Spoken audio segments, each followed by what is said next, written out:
Hello students.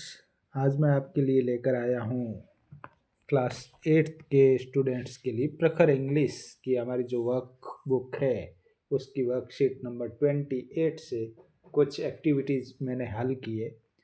संपूर्ण हल सहित आपके बीच पहुँचा हूँ मेरे यूट्यूब चैनल आलोक क्लासेस के माध्यम से। सबसे पहले विद्यार्थियों, आपसे निवेदन रहेगा कि यदि आप पहली बार इस चैनल पर आए हैं आलोक क्लासेस पे, तो प्लीज़ इस चैनल को सब्सक्राइब कर लेवे ताकि इस तरह के और वीडियोज़ आपके पास समय समय पर पहुंचते रहे।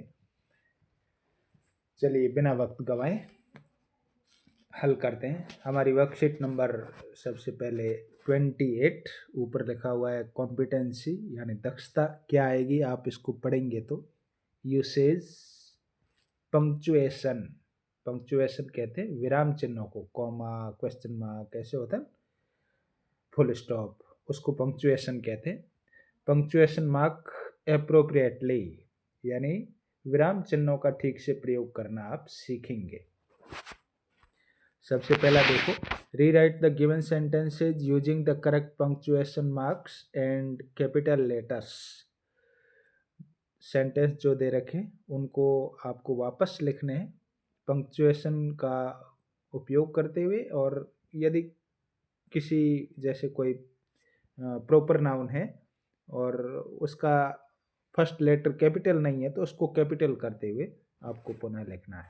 जैसे उदाहरण दिया, आई लिव इन नवरंगपुरा, तो यहाँ पर आई कैपिटल होना चाहिए था वाक्य के स्टार्ट में जो था, जब जो कि नहीं है, इसलिए इसको बदलना है और यहाँ पर नवरंगपुरा गांव का नाम है तो वो कैपिटल आएगा एन और यहाँ पे आई कैपिटल आएगा।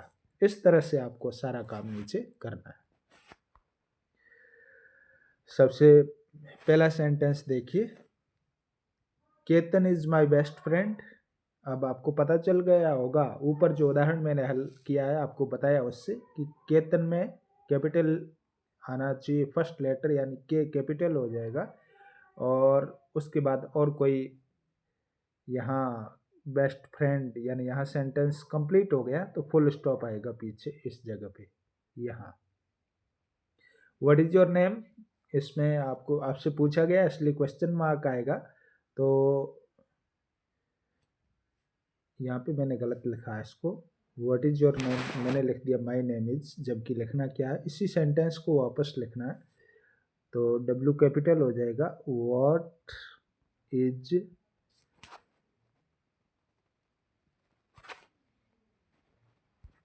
अगला फिर लिख देता हूँ,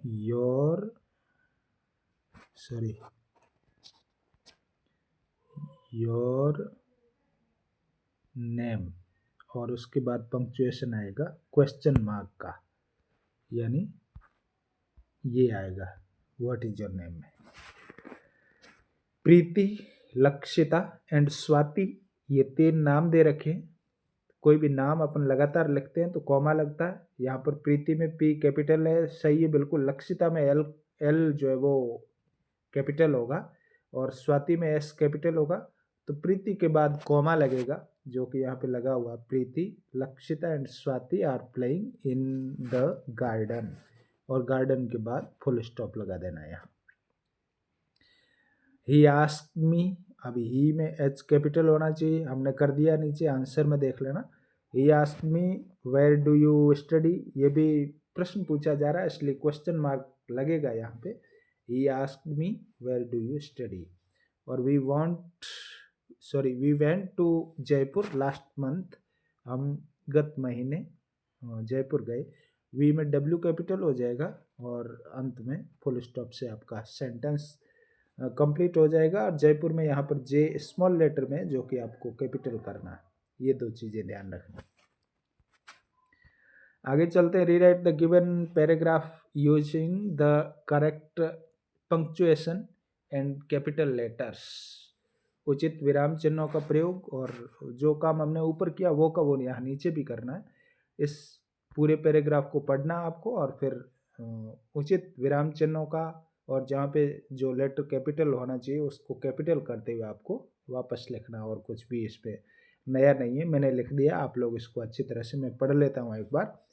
when I was a child I could talk when I was 6 years old. I यानी हर जगह जहाँ जहाँ आई आएगा वो कैपिटल मैंने कर रखा है, आप ध्यान देंगे इस पे।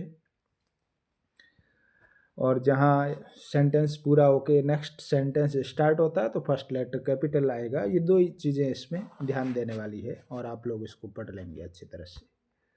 ये हमारा कंप्लीट हो गया।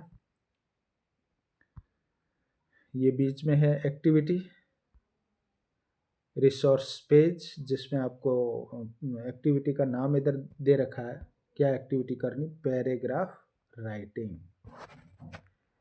इधर कुछ चीज़ें दे रखी पैराग्राफ राइटिंग में आपकी हेल्प के लिए, जैसे money, payment, window, deposit, withdraw, ऐसे इन शब्दों का प्रयोग करते हुए आपको एग्जाम में भी जैसे पैराग्राफ अपन लिखते हैं वैसे इसमें लिखना है आपको, और कुछ भी नहीं करना। फिर वर्कशीट नंबर 29 देखिए, कॉम्पिटेंसी क्या आएगी। Right simple sentence on a topic situation using appropriate punctuation. सही विराम चिन्हों का प्रयोग करते हुए कोई भी आपने जो दृश्य देखा है उस पर आप सेंटेंस लिख पाएंगे। क्या क्वेश्चन देखिए, right 5-10 sentences about the place you visited during summer break।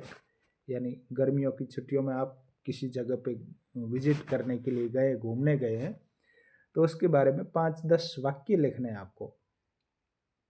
If you did not go anywhere, और आप मान लो कहीं भी नहीं गए, then write what you did at home during the break. कहीं घूमने नहीं गए तो आप घर पे रुके हैं इसका मतलब, और घर पे आपने क्या किया वो 8-10 वाक्य आपको लिखने हैं। मैंने कुछ यहाँ पे सेंटेंस लिखे, आप इसको पढ़ सकते हैं और आप अपनी तरफ से दूसरे भी लिख सकते हैं, कोई ज़रूरी नहीं ये लिखा जाए। मैंने क्या लिखा देखिए, ड्यूरिंग माई समर वेकेशन, मेरी गर्मियों की छुट्टियों के दौरान, I visited my maternal home. Maternal home कहते हैं ननियाल को, मैं ननियाल गया।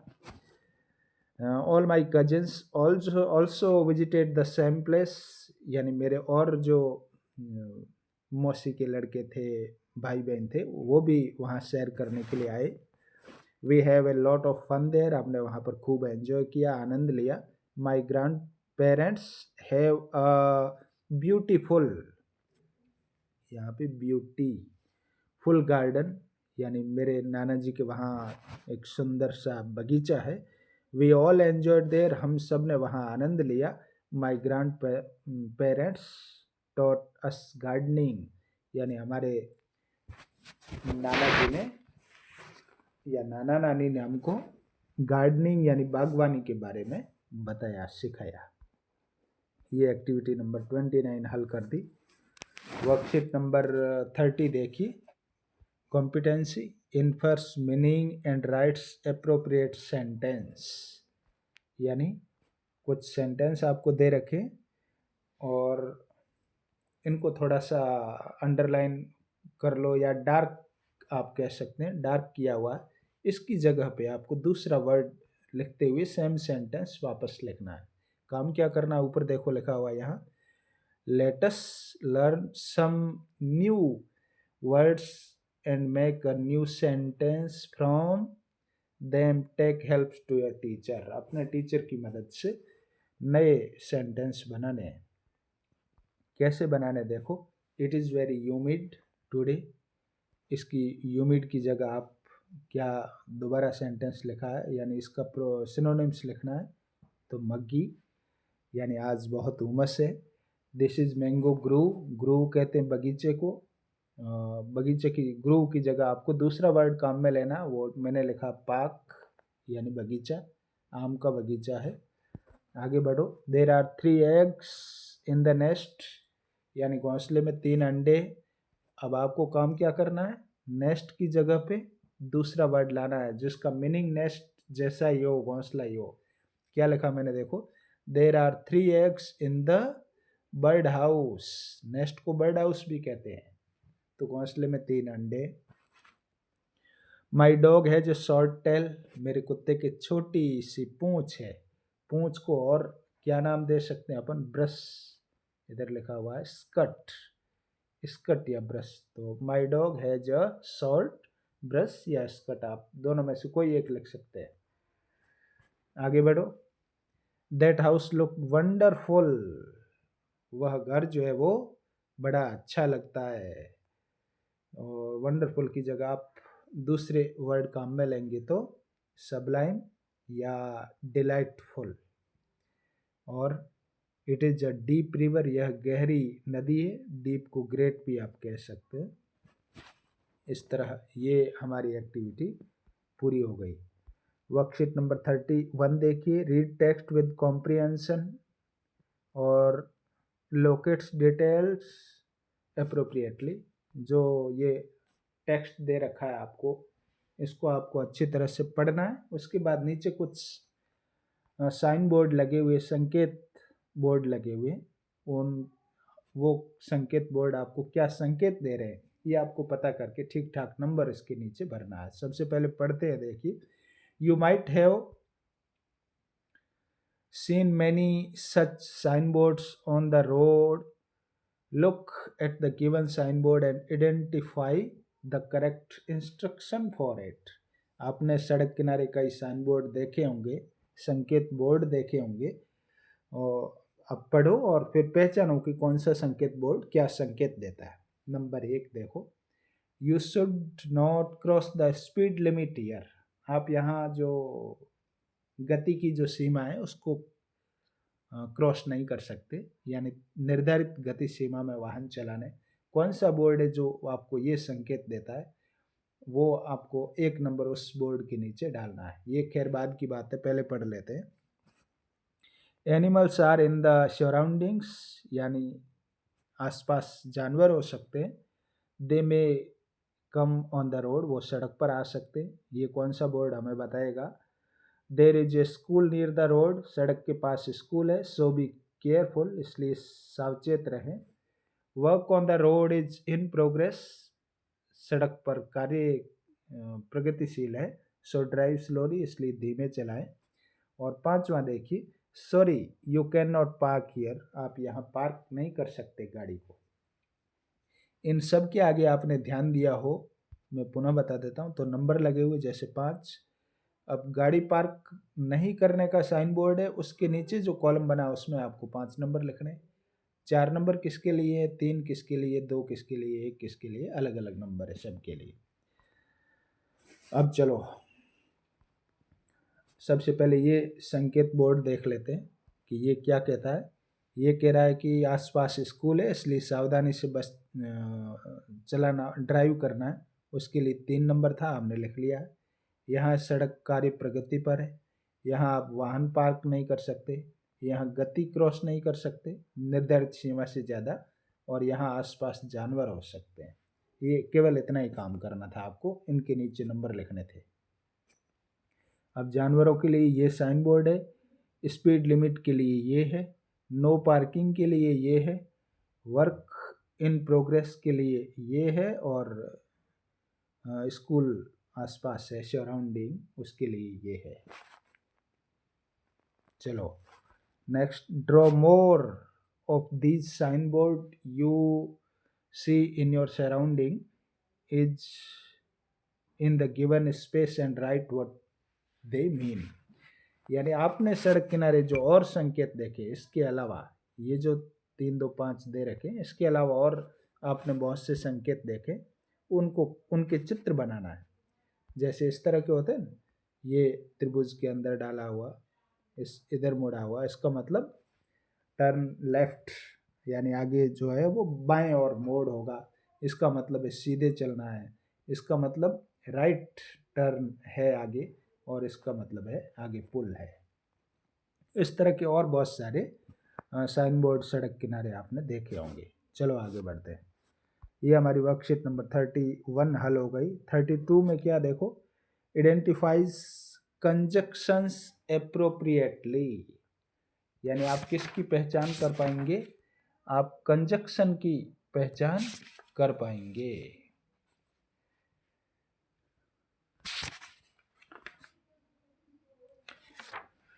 चलिए कंजक्शन कौन कौन से, कंजक्शन सबसे पहले कंजक्शन होता क्या है मैं हिंदी में लिख देता हूँ। कंजक्शन यानी संयोजक, जो दो सेंटेंस को आपस में जोड़ता हो उसको कंजक्शन कहते हैं, संयोजक जोड़ने वाला। अब यहाँ कौन कौन से कंजक्शन है पहले उनके मीनिंग जान लेते हैं। एंड का मतलब होता है और, बट यानी लेकिन या परंतु, बिकॉज यानी क्योंकि। इन तीनों का उपयोग आपको करना है और सेंटेंस को वापस लिखना है। पहला सेंटेंस देखिए क्या कह रहा है कि ही सेट अंडर ए ट्री, वह पेड़ के नीचे बैठा है।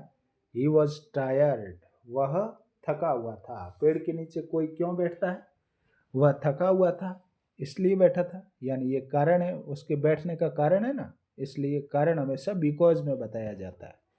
तो ही सेट अंडर अ ट्री, यहाँ पे मैंने लिखा because he was tired. My brother likes mango, my brother likes bananas, यानी मेरा भाई है वो दो फलों को पसंद करता है। और दो फलों को जब पसंद एक ही व्यक्ति करता है यानी इस जगह पे सब्जेक्ट एक ही है, तो सब्जेक्ट रिपीट नहीं होगा, वापस सेंटेंस जो है वो आप एंड से जोड़ोगे। My brother likes mangoes and, यहाँ एंड से जोड़ दिया बनानाज, मेरा भाई मैंगो और बनाना पसंद करता है।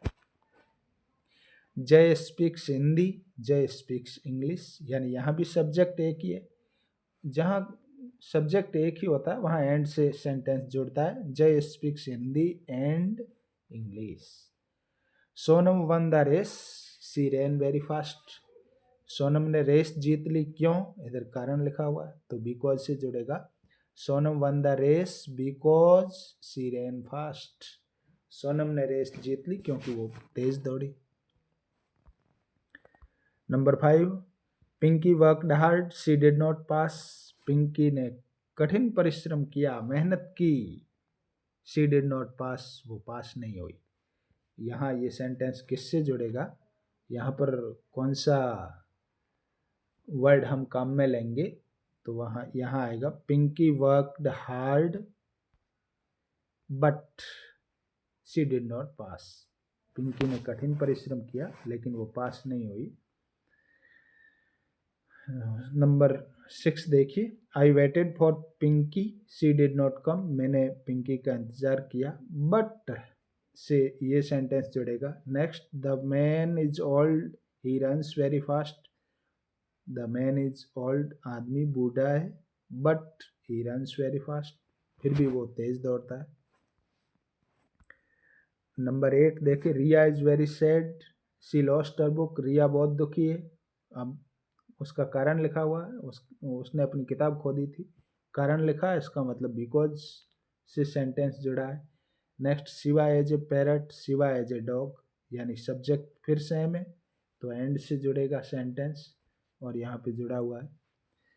I want to eat something, I am hungry, मैं कुछ खाना चाहता हूँ, उसका कारण लिखा हुआ है और कारण हमेशा बिकॉज से जुड़ता है।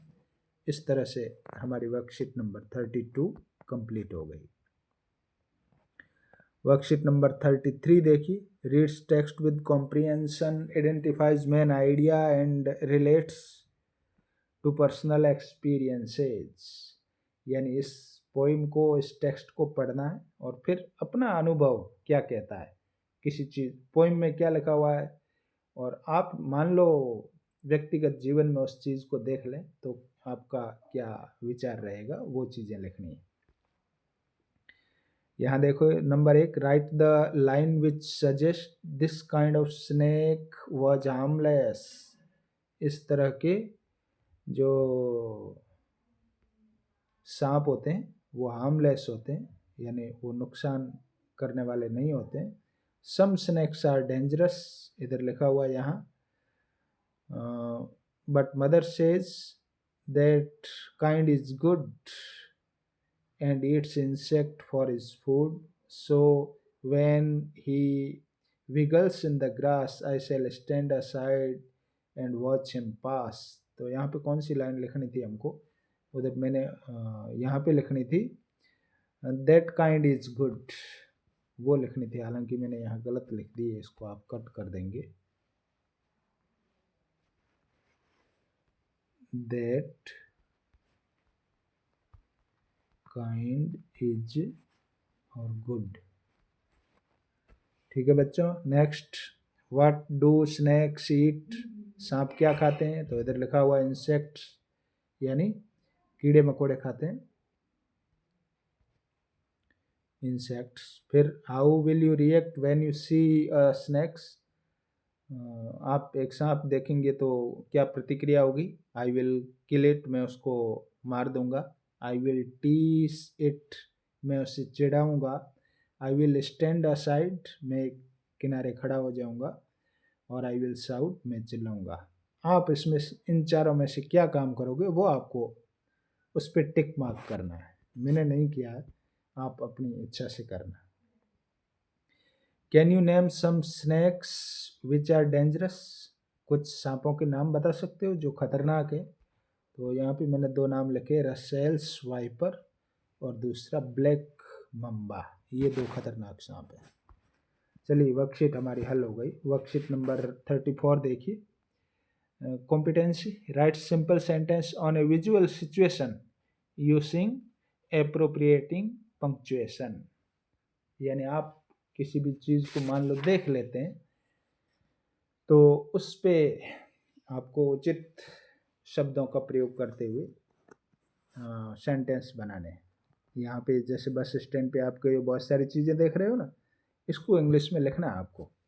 Have you ever been to a bus stand? क्या कभी तुम बस स्टैंड पे गए हो? तो लिख लेना यस, गए हो तो, नहीं गए हो तो लिखना no. what all did you see at the bus stand? आपने बस स्टैंड पर क्या देखा? यदि मान लो गए हो तो क्या देखा? तो आपने देखे होंगे वेजिटेबल सेलर, सब्जी बेचने वाले, ग्रोसरी मर्चेंट्स यानी किराने के व्यापारी, और भी जो कुछ देखा आपने वो लिखना। What kind of shops are there at the bus stand? Bus stand पे किस तरह की दुकानें होती हैं? तो वहाँ लिखना ग्रोसरी, स्टेशनरी, स्वीट्स शॉप आदि है। फिर देखिए,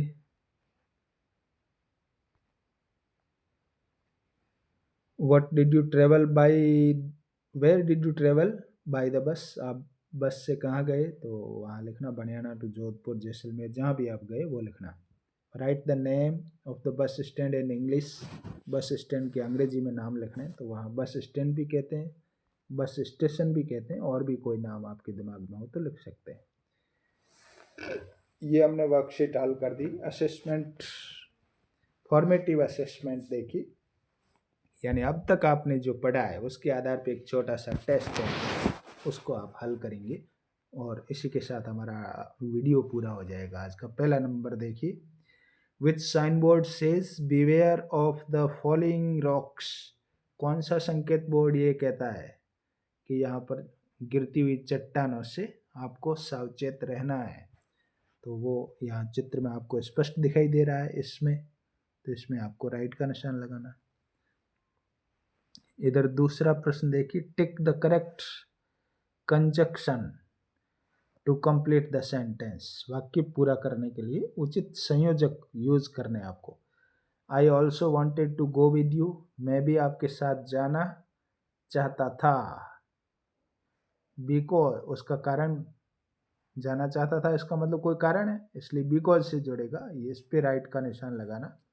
because the play sounded very interesting, क्योंकि नाटक बड़ा रुचिकर था।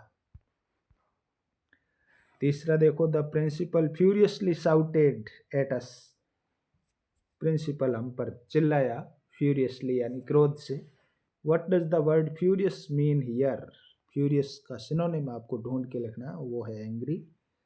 और question number 4, in which season do the leaves fall from the trees? पेड़ों से पत्तियां कौन सी सीजन में गिरती है? वो है समर, गर्मी में। Next, read the below given poem and answer the following question. कविता को पढ़ना है और उत्तर देने हैं आपको। Where do all the teachers go? सारे अध्यापक कहाँ जाते हैं? व्हेन इट्स 4 o'clock, जब 4 बज जाते हैं, 4 बजे यानी छुट्टी हो जाती है, छुट्टी को अध्यापक कहाँ जाते हैं? Do they live in houses? क्या वे घरों में रहते हैं? And do they wash their socks, क्या वे अपने मोजे धोते हैं? डू दे वियर पाजामाज, क्या वे पाजामा पहनते हैं? And do they watch TV, या वो टीवी देखते हैं? And do they pick their noses the same as you and me, या वो भी आप और मेरी तरह पिक देयर नोजेज यानी अपनी नाक खुजाते हैं? इन प्रश्न, ये सारी बातें एक टीचर के बारे में बताई गई है और आपको अंदाज लगाना है। What are the different kind of activities mentioned in the poem, कविता में कौन कौन सी गतिविधियाँ यानी कौन कौन से कार्य, जहाँ वो एक्टिविटी यानी क्रिया शब्द जो आपको ढूंढने, तो इस कविता में कौन कौन से थे एक्टिविटी वर्ड, वो मैं बता देता हूँ। प्ले खेलना, play games, watch TV TV देखना, मेक रील्स, सॉरी ऊपर वाला प्रश्न था, वॉश यानी धोना, गोयन जाना, लिव यानी रहना, वियर पहनना, वॉच देखना, पिक नोजेज नाक खुजाना आदि कार्य थे। What do you think your teacher do after going home, घर जाने के बाद आपके टीचर क्या करते हैं, आपका क्या विचार है? तो शायद प्ले गेम्स खेल खेलते होंगे, वॉच टीवी टीवी देखते होंगे, मेक रील्स यानी रील्स बनाते होंगे। Look at the given picture and answer the following question, इस चित्र को देखना है और नीचे दिए गए प्रश्नों के उत्तर लिखने हैं। चित्र को आपने देख लिया, घर के दरवाजे के आगे दो बच्चे हैं संभवतः अपने पेरेंट्स यानी अपनी माँ के पास बैठे हैं। इधर एक गमला भी है जिसको फ्लावर पॉट कहते हैं, उधर क्ले पॉट पड़े, मिट्टी के बर्तन भी दिखाई दे रहे हैं, दरवाजा आपको दिखाई दे रहा, पिलर दिखाई दे रहे हैं, सारी चीज़ें देखिए। Where are the mother and daughter sitting, माँ और बेटी कहाँ बैठे? In front of their home, अपने घर के आगे। और write the names of 5 things that you can see in the picture, 5 चीज़ों के नाम, वैसे पिक्चर में बहुत सारी चीज़ें दिखाई दे रही है लेकिन आपको 5 चीज़ों के नाम लिखने हैं। डोर यानी दरवाज़ा दिख रहा है, आपको पूरा घर दिख रहा है, आपको वीमन दिख रही है, आपको फ्लावर पॉट यानी गमला दिख रहा है, क्ले पॉट यानी ये मिट्टी के बर्तन, ये फ्लावर पॉट, ये डोर है, ये पूरा हाउस है, ये मदर है, ये डॉटर है, इधर ये बैग है, कुछ भी लिख सकते हैं। तो इस तरह से विद्यार्थियों ये हमारी एक्टिविटी जो है पूरी हुई। वर्कशीट नंबर 34 और फॉर्मेटिव असेसमेंट भी कंप्लीट हुआ। वीडियो कैसा लगा कमेंट बॉक्स में टिप्पणी अवश्य करना स्टूडेंट्स। वीडियो को लाइक करना, दोस्तों के साथ शेयर करना, और यदि अब तक आपने चैनल को सब्सक्राइब नहीं किया है तो प्लीज़ सब्सक्राइब कर लेवें ताकि इस तरह के और वीडियोज़ आपके पास पहुंचते रहें। आज के अंक में इतना ही, मिलेंगे फिर, धन्यवाद।